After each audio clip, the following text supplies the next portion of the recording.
Hello everyone, welcome back to the channel. Today we're diving into one of the most fascinating stories from World War II, the time when the German Luftwaffe completely underestimated a British fighter they thought was outdated and slow. The plane was the Hawker Hurricane, a machine the Germans dismissed as obsolete.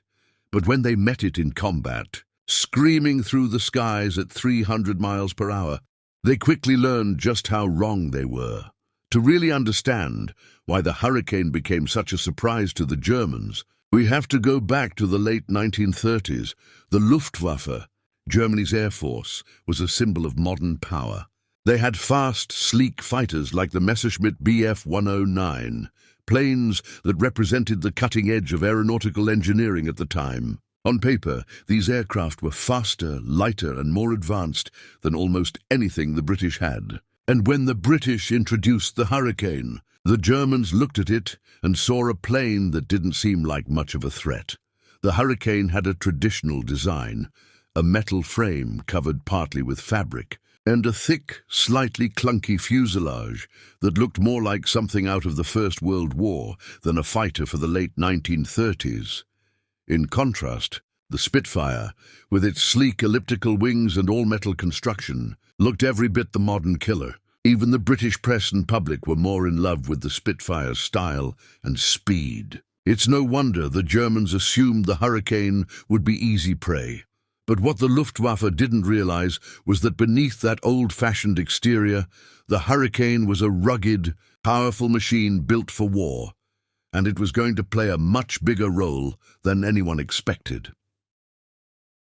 When Germany launched its attack on Western Europe in 1940, the Luftwaffe expected to dominate the skies.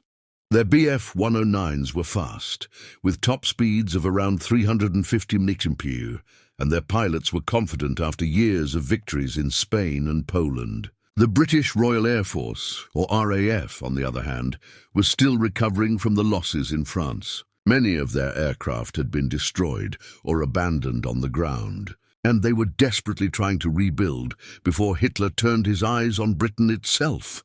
Then came the Battle of Britain, the first major campaign fought entirely in the air. When the Luftwaffe began bombing raids across the English Channel, it was the Hurricane that rose to meet them in force. Most people think of the Spitfire when they imagine this battle, but the truth is that Hurricanes made up nearly two-thirds of all RAF fighters at the time. In fact, for every Spitfire that took off, there were about 2 Hurricanes flying alongside it. And this is where the Germans' overconfidence started to backfire. The Hurricane might not have been as fast or as sleek as the Messerschmitt, but it had incredible strengths that didn't show up in the specifications. For one, it was incredibly stable and easy to fly, even for relatively inexperienced pilots. Its thick wings allowed it to absorb damage that would tear other planes apart. It could take a few hits from a 20mm cannon and still make it home. German pilots often reported seeing Hurricanes riddled with holes, but somehow still fighting back. Then there was the Hurricane's firepower. It carried 8 Browning 303 machine guns, enough to shred bombers in seconds. While the Spitfires often took on enemy fighters, Hurricanes focused on attacking the German bombers heading for London, factories, and airfields. They were perfectly suited for that role. The Hurricane's slower speed and stable handling made it a rock-solid gun platform. When it got into position behind a bomber formation, it could stay there and let loose devastating bursts of fire that sent the massive Heinkel and Dornier bombers tumbling down in flames. It didn't take long for the Luftwaffe to realize that the Hurricane wasn't obsolete at all. It was the backbone of the RAF's defense. Even though the Germans outnumbered the British in the air, the Hurricanes and their determined pilots began turning the tide. The Luftwaffe had expected an easy victory, but what they got instead was a hard, grinding air war that cost them dearly. Many German pilots were shocked at how effective the Hurricanes were in combat. The aircraft's ability to outturn the Bf 109 gave it a major advantage in dogfights at lower altitudes. While the Messerschmitts were faster in a straight line, Hurricanes could cut tighter circles in the sky, forcing the German pilots to overshoot and exposing them to return fire. In the hands of a skilled British pilot, the Hurricane became a deadly opponent, one the Germans had never expected to fear. And perhaps most importantly, the Hurricane could be repaired quickly. Its partly fabric design, which the Germans had mocked as outdated, actually made it easier for ground crews to patch up battle damage. While Spitfires might sit in hangars waiting for parts, Hurricanes could be back in the air within hours. In the Battle of Britain, that made a life-or-death difference.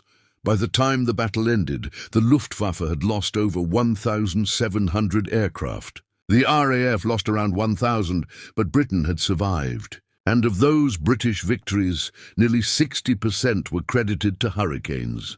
So, when the Luftwaffe called the Hurricane obsolete, they couldn't have been more wrong. The plane's strength wasn't in speed or beauty, but in reliability, toughness, and the bravery of the pilots who flew it. The Hurricane might not have been the star of propaganda posters, but it was the unsung hero that kept Britain in the fight.